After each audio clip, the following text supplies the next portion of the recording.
பாகிஸ்தானின் ஃபட்டா 2 மற்றும் இந்தியாவின் பாரக் 8 குறித்து விரிவாக வரைகலை மூலம் பார்க்கலாம். வெள்ளிக்கிழமை இரவு இந்தியாவை நோக்கி பாகிஸ்தானுடைய ஃபத்தா 2 அப்படிங்கிற ஏவுகணை தாக்குதலை தொடுத்தது. இந்த நிலையில தான் அந்த ஃபத்தா 2 உடைய சக்தி வாய்ந்த ஒரு ஏவுகணையா இருக்கிறதுக்கான காரணம் என்ன அப்படிங்கறத பார்க்க போறோம். இந்த ஃபத்தா 2 ஏவுகணை அப்படிங்கிறது பாகிஸ்தான்ல உள்நாட்டிலேயே தயாரிக்கப்பட்ட ஏவுகணையாகும். ஃபத்தா 1 விட இன்னும் நிறைய டெக்னாலஜிஸ் அப்கிரேட் பண்ணி தயாரிக்கப்பட்டதுதான் இந்த ஃபத்தா 2. கிட்டத்தட்ட 400 கிலோமீட்டர் தொலைவு அளவுக்கு துல்லியமாக இலக்கை சென்று தாக்கும் திறன் கொண்டதுதான் இந்த ஃபத்தா 2.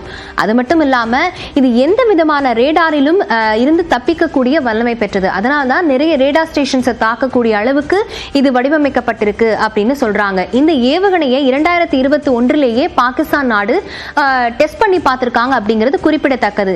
இந்த ஏவுகணை தான் இந்தியாவினுடைய தலைநகரான டெல்லியை தாக்க முற்பட்ட போது பாரக் 8 அப்படிங்கிற நம்மளுடைய ஏவுகணை அதனை ஹரியானாவுடைய சிர்சாவிலேயே தாக்கி அழித்தது.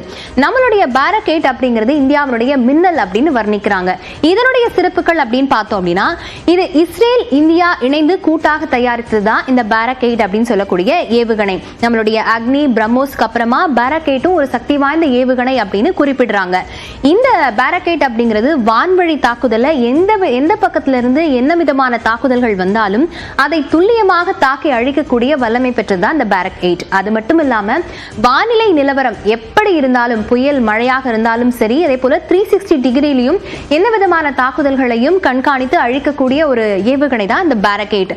டெல்லியை நோக்கி வந்த அந்த ஃபத்தா 2வை அழித்தது இந்த பாரக் 8 தான். கிட்டத்தட்ட இது 70 கிலோமீட்டர்ல இருந்து 100 கிலோமீட்டர் வரைக்கும் எந்த ஒரு தாக்குதல்களையும் துல்லியமாக தாக்கக்கூடிய வல்லமை பெற்றது அப்படின்னு சொன்னாலும், டெல்லியை நோக்கி வந்த அந்த ஃபத்தா 2வை 260 கிலோமீட்டர் தொலைவுக்கு அப்பாலேயே, அதுதான் ஹரியானாவுடைய சிர்சா, அந்த பகுதியிலேயே இந்த பாரக் 8 வந்து ஃபத்தா 2வை தாக்கி அடித்தது அப்படிங்கிறது குறிப்பிடத்தக்கது.